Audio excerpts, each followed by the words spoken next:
So today we're going to be looking at something that could be quite interesting for Battlefield 4. What with the delayment of Battlefield Hardline being moved into 2015, we now have rather a large gap between what we have right now, which is Battlefield 4 Dragon's Teeth, the 4th DLC of Battlefield 4, and the release of Hardline. It's going to be something like a 6 to 8, maybe even 10-month gap before we see Hardline. So that's a lot of space to fill, and usually that space is filled with either information about the next game that we know is going to have a solid confirmation date, or DLC that's still to be released. Now, we have Final Stand that's going to be coming out again at some point in the next few months. We don't really know when it's going to come out yet, but judging by what's been found in Battlefield 4's code today, we could potentially be seeing more content for Battlefield 4 than we first thought.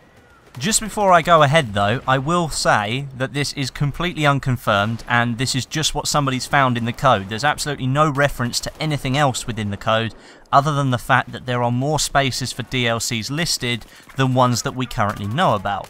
So take this with a pinch of salt, but I'm still going to put forward my ideas here because I think it's quite cool. So on the screen right now you can see the bit of code that I've been talking about. For those of you that know a little bit about computers, yes, you will see 8 in the list there. It starts with XP0, which is second from bottom, and then you've got the null string at the bottom, which just signifies the end of the string. And then you've got XP1, 2, 3, 4, 5, 6, and 7. Now, XP0 is Second Assault, which came out first on the Xbox One and technically came out before any other DLC. Then we have XP1 as China Rising, XP2 as Naval Strike, XP3 is Dragon's Teeth, and then XP4 will be Final Stand.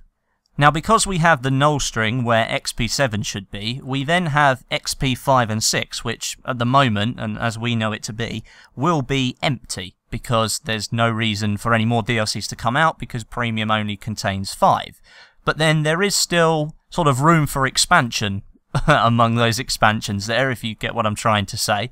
So basically there is space, or development space, for more DLCs to be included within the Battlefield 4 game. So moving that information to one side then, obviously not thinking about it too much in terms of depth of what DICE are actually planning, but what would you guys actually like to see in terms of extended DLC for Battlefield 4? What kind of things would you want to see DICE implement into what is arguably the best looking Battlefield game ever made? I mean, I know Bad Company 2 for me was perhaps the best Battlefield game that's ever been made. A lot of people might disagree with that, but then a lot of people prefer the older Battlefield titles, and again, I can completely understand that point of view. So for you guys, what would the best maps or the best weapons, the best game modes, anything really, what would be some of the things that you would include in a DLC pack should extra ones come out for Battlefield 4? What would you like to see? Well, for me, as I just mentioned, I would really like to see some Bad Company 2 maps remade in the Frostbite 3 engine.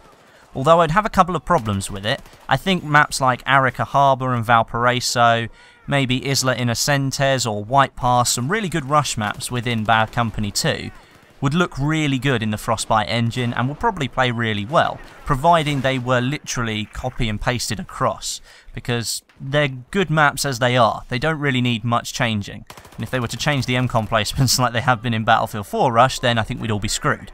But besides from that, there's not a huge amount of destruction in Frostbite 3. Sure, there's some great set pieces for Levolution and things like that, but we haven't seen a huge amount of destruction actually embedded into some of these maps. I think the only exception that I can really say is Propaganda from the recent Dragon's Teeth DLC, which one side of the map you can virtually completely flatten, which I think is really cool. And that's probably the only map that we've seen a huge amount of destruction on. So if they were to include anything like the Bad Company 2 maps, for me, they would have to have proper destruction in there. But again, I want to hear from you guys today about what you think would make a good DLC for Battlefield 4. Leave all your original ideas or maybe copy and pasted ideas from other Battlefield titles, even maybe just some fantasy maps. Just leave them down in the comments today. We're going to read through them and we'll start a discussion down there, because that's a really important thing about my channel. You guys comment all the time, no matter what video I put up, and it's always great to see down in the comments. There's always a good debate going on, so let's get one of those going today. But anyway, that's the end of the video. I just thought I'd keep you up to date with all the Battlefield 4 news, or potential news in this case, and I just wanted to sort of give you the opportunity to maybe think about what a good DLC would be for Battlefield 4. But if you've enjoyed this video and you want other people to see this information, make sure you hit the like button. But until next time, my name is Westy, and I'll catch you guys in the next video.